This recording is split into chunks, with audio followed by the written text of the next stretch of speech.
I would like now to introduce Jason King, Chair and Associate Professor of the Clive Davis Institute of Recorded Music, Tisch School of the Arts, who will present the candidate for Doctor of Fine Arts. Will Trustee Brett Rockon please escort the candidate to the lectern?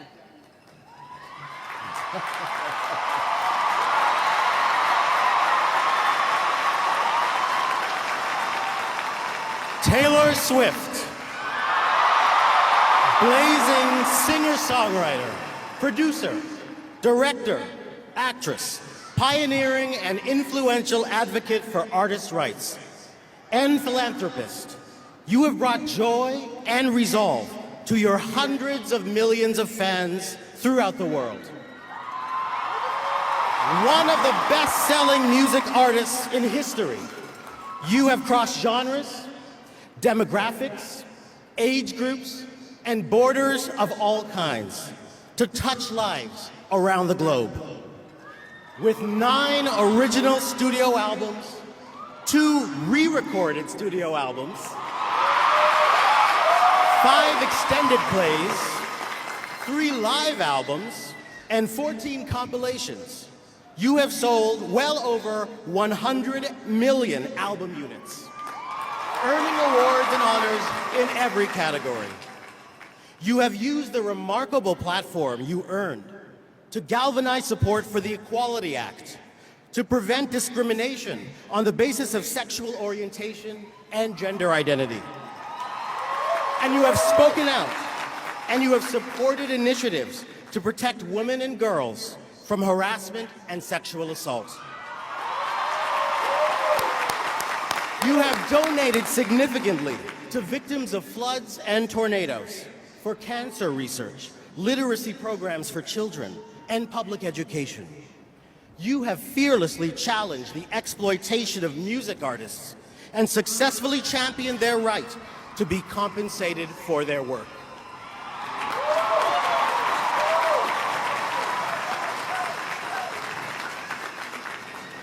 Taylor Swift.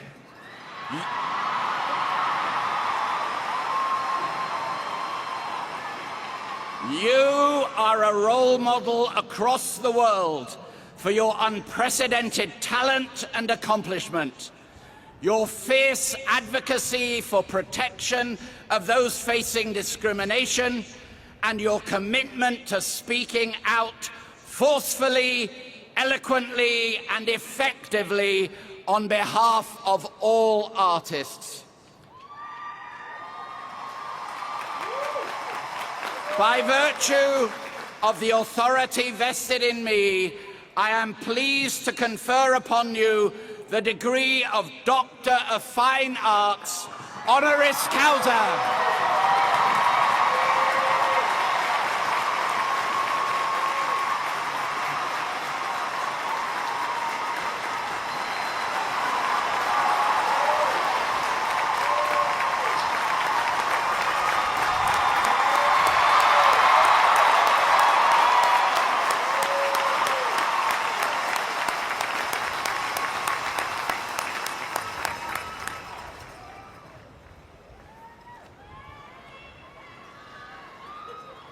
I am now pleased to introduce Taylor Swift, who will respond on behalf of the honorary degree recipients.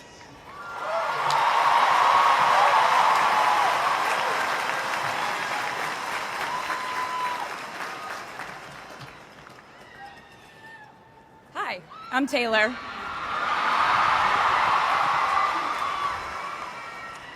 Last time I was in a stadium this size, I was dancing in heels and wearing a glittery leotard. This outfit is much more comfortable.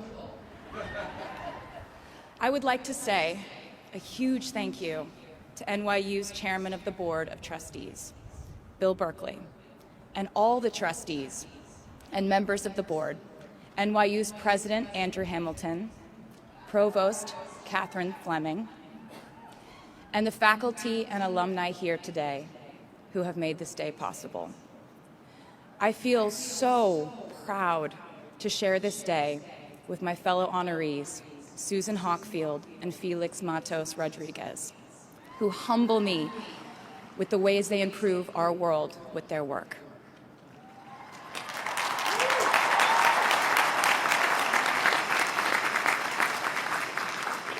As for me, I'm 90% sure the main reason I'm here is because I have a song called 22.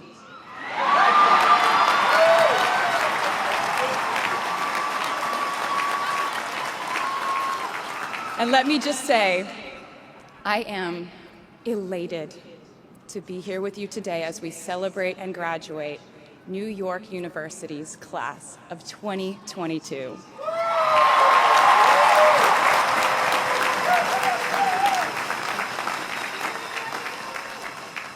Not a single one of us here today has done it alone.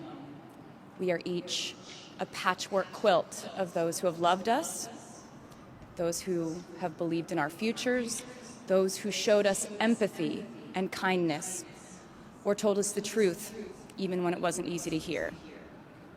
Those who told us we could do it when there was absolutely no proof of that.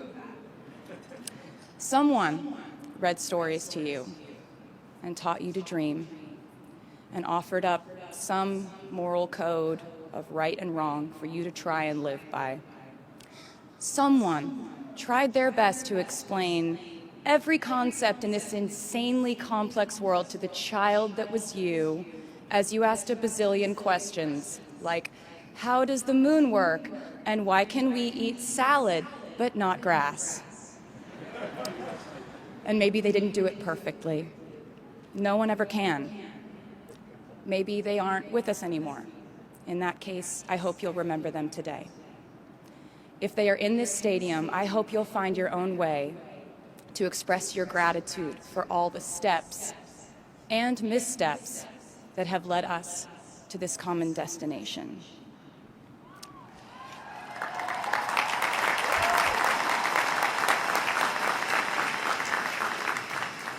I know that words are supposed to be my thing, but I will never be able to find the words to thank my mom and dad, my brother Austin, for the sacrifices they made every day so I could go from singing in coffee houses to standing up here with you all today, because no words would ever be enough.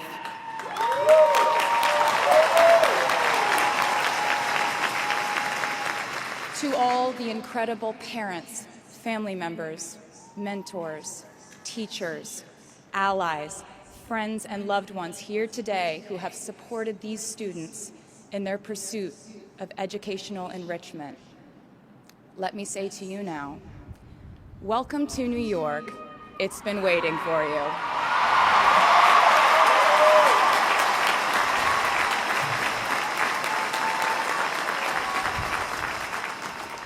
I'd like to thank NYU for making me, technically, on paper at least, a doctor.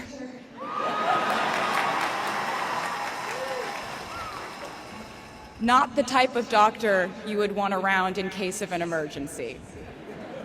Unless your specific emergency was that you desperately needed to hear a song with a catchy hook and an intensely cathartic bridge section.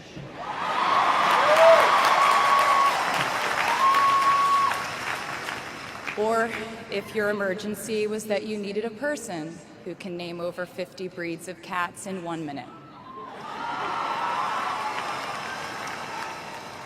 I never got to have a normal college experience, per se. I went to public high school until 10th grade, and then finished my education doing homeschool work on the floors of airport terminals. Then I went out on the road for radio tour, which sounds incredibly glamorous, but in reality, it consisted of a rental car, motels, and my mom and I pretending to have loud mother-daughter fights with each other during boarding so no one would want the empty seat between us on Southwest. As a kid, I always thought I would go away to college, imagining the posters I would hang on the wall of my freshman dorm. I even set the ending of my music video for my song Love Story at my fantasy imaginary college, where I meet a male model reading a book on the grass, and with one single glance, we realized we had been in love in our past lives. Which is exactly what you guys all experienced at some point in the last 4 years, right?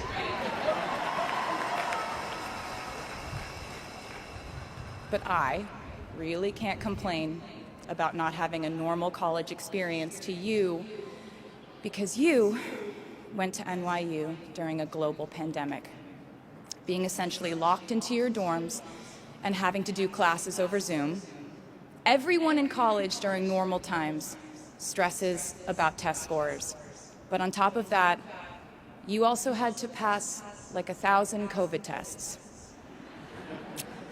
I imagine the idea of a normal college experience was all you wanted to.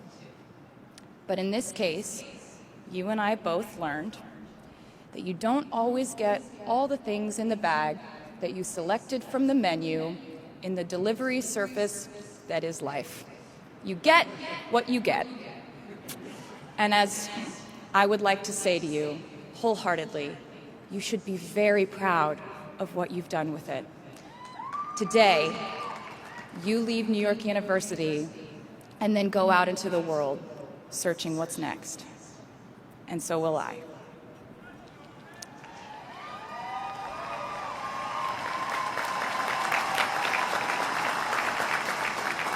So as a rule, I try not to give anyone unsolicited advice unless they ask for it. I'll go into this more later. I guess I have been officially solicited in this situation to impart whatever wisdom I might have to tell you things that have helped me so far in my life. Please bear in mind that I in no way feel qualified to tell you what to do. You've worked and struggled and sacrificed and studied and dreamed your way here today. And so you know what you're doing. You'll do things differently than I did them, and for different reasons. So I won't tell you what to do, because no one likes that.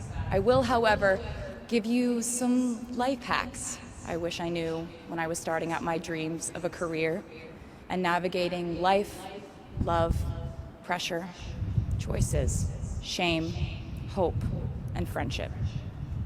The first of which is, life can be heavy, especially if you try to carry it all at once.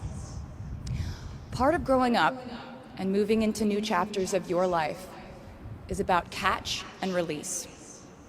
What I mean by that is knowing what things to keep and what things to release. You can't carry all things, all grudges, all updates on your ex, all enviable promotions your school bully got at the hedge fund his uncle started. Decide what is yours to hold and let the rest go. Oftentimes, the good things in your life are lighter anyway, so there's more room for them. One toxic relationship can outweigh so many wonderful, simple joys. You get to pick what your life has time and room for. Be discerning. Secondly, learn to live alongside cringe. No matter how hard you try to avoid being cringe, you will look back on your life and cringe retrospectively.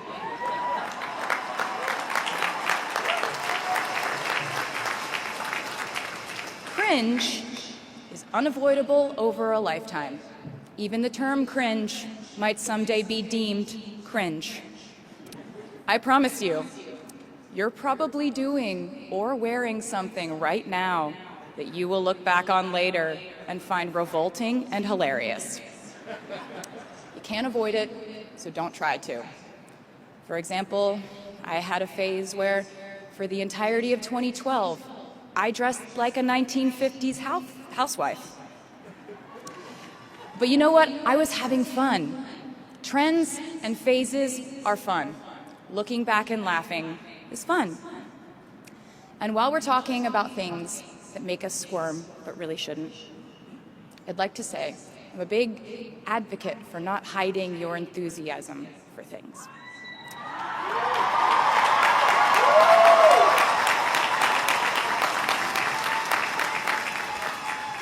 It seems to me that there is a false stigma around eagerness in our culture of unbothered ambivalence. This outlook perpetuates the idea that it's not cool to want it, that people who don't try are fundamentally more chic than people who do. And I wouldn't know because I've been a lot of things, but I've never been an expert on chic, but I'm the one who's up here, so you have to listen to me when I say this. Never be ashamed of trying. Effortlessness is a myth. The people who wanted it the least were the ones I wanted to date and be friends with in high school. The people who want it the most are the people I now hire to work for my company.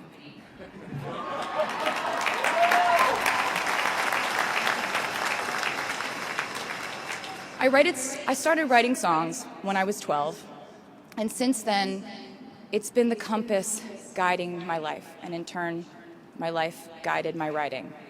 Everything I do is just an extension of my writing, whether it's directing videos or a short film, creating the visuals for a tour, or standing on a stage performing.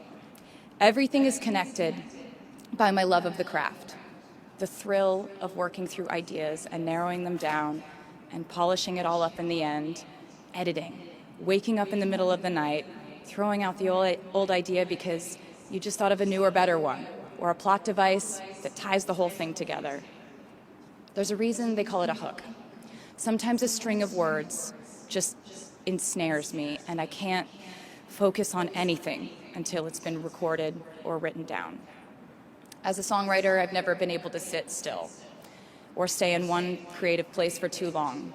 I've made and released 11 albums, and in the process, I've switched genre from country to pop to alternative to folk. And this might sound like a very songwriter-centric line of discussion, but in a way, I really do think we are all writers. And most of us write in a different voice for different situations. You write differently in your Instagram stories than you do your senior thesis. You send a different type of email to your boss than you do your best friend from home. We are all literary chameleons, and I think it's fascinating. It's just a continuation of the idea that we are so many things all the time. And I know it can be really overwhelming figuring out who to be and when, who you are now, and how to act in order to get where you want to go. I have some good news.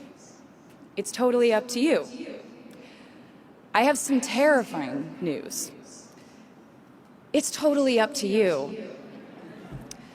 I said to you earlier that I don't ever offer advice unless someone asks me for it, and now I'll tell you why. As a person who started my very public career at the age of 15, it came with a price. And that price was years of unsolicited advice. Being the youngest person in every room for over a decade meant that I was constantly being issued warnings from older members of the music industry, media, interviewers, executives, and this advice often presented itself as thinly veiled warnings.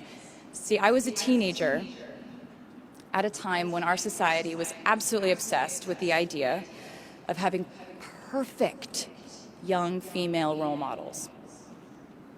It felt like every interview I did included slight barbs by the interviewer about me one day running off the rails. And that meant a different thing to every person who said it to me. So I became a young adult while being fed the message that if I didn't make any mistakes, all the children of America would grow up to be perfect angels. However, if I did slip up, the entire earth would fall off its axis, and it would be entirely my fault, and I would go to pop star jail forever and ever. It was all centered around the idea that mistakes equal failure, and ultimately the loss of any chance at a happy or rewarding life. This has not been my experience. My experience has been that my mistakes led to the best things in my life. And being embarrassed when you mess up, it's part of the human experience. Getting back up, dusting yourself off, and seeing who still wants to hang out with you afterward and laugh about it, that's a gift. The times I was told no, or wasn't included, wasn't chosen, didn't win, didn't make the cut, looking back, it really feels like those moments were as important, if not more crucial, than the moments I was told yes. Not being invited to the parties and sleepovers in my hometown made me feel hopelessly lonely. But because I felt alone, I would sit in my room and write the songs that would get me a ticket somewhere else. Having label executives in Nashville tell me that only 35-year-old housewives listen to country music, and there was no place for a 13-year-old on their roster, made me cry in the car on the way home. But then I'd post my songs on my MySpace. And yes, MySpace. And I would message with other teenagers like me who loved country music, but just didn't have anyone singing from their perspective. Having journalists write in-depth, oftentimes critical pieces about who they perceived me to be made me feel like I was living in some weird simulation. But it also made me look inward to learn about who I actually am. Having the world treat my love life like a spectator sport in which I lose every single game was not a great way to date in my teens and 20s. But it taught me to protect my private life fiercely. Being publicly humiliated over and over again at a young age was excruciatingly painful, but it forced me to devalue the ridiculous notion of minute-by-minute, ever-fluctuating social relevance and likability.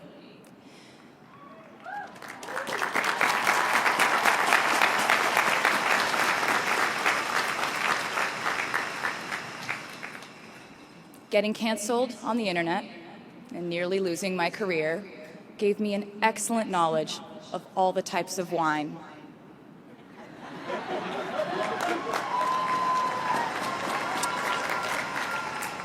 I know I sound like a consummate optimist, but I'm really not. I lose perspective all the time. Sometimes everything just feels completely pointless. I know the pressure of living your life through the lens of perfectionism. And I know that I'm talking to a group of perfectionists because you are here today graduating from NYU.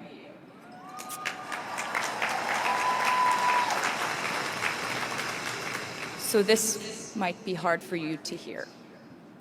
In your life, you will inevitably misspeak, trust the wrong person, underreact, overreact, hurt the people who didn't deserve it, overthink, not think at all, self-sabotage, create a reality where only your experience exists, ruin perfectly good moments for yourself and others, deny any wrongdoing, not take the steps to make it right, feel very guilty, let the guilt eat at you, hit rock bottom, finally address the pain you caused, try to do better next time, rinse, repeat.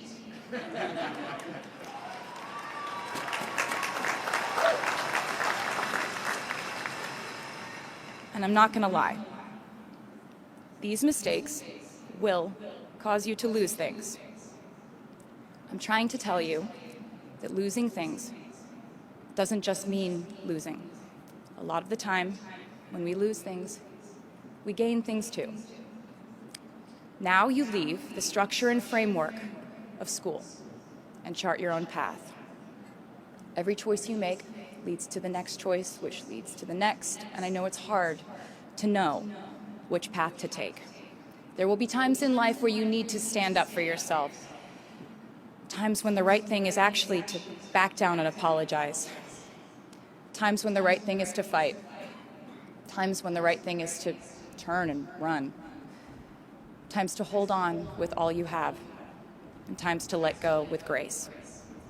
Sometimes the right thing to do is to throw out the old schools of thought in the name of progress and reform. Sometimes the right thing to do is to sit and listen to the wisdom of those who have come before us. How will you know what the right choice is in these crucial moments? You won't. How do I give advice to this many people about their life choices? I won't. The scary news is you're on your own now. But the cool news is you're on your own now.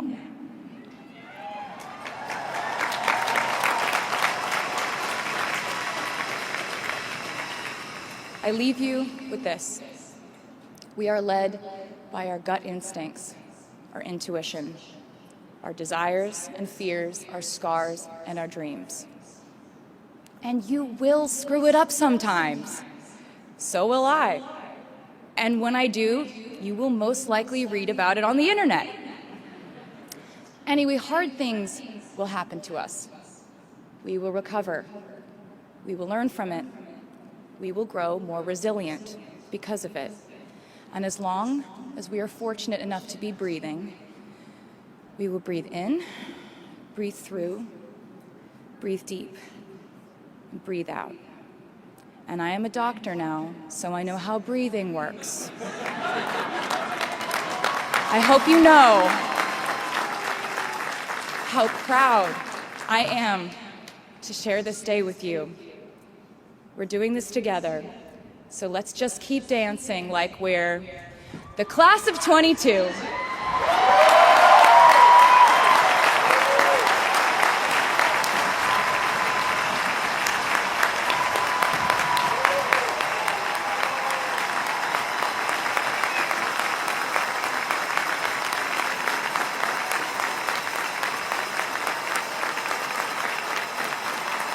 Please welcome the Steinhardt Singers with a tribute to New York City and the class of 2022.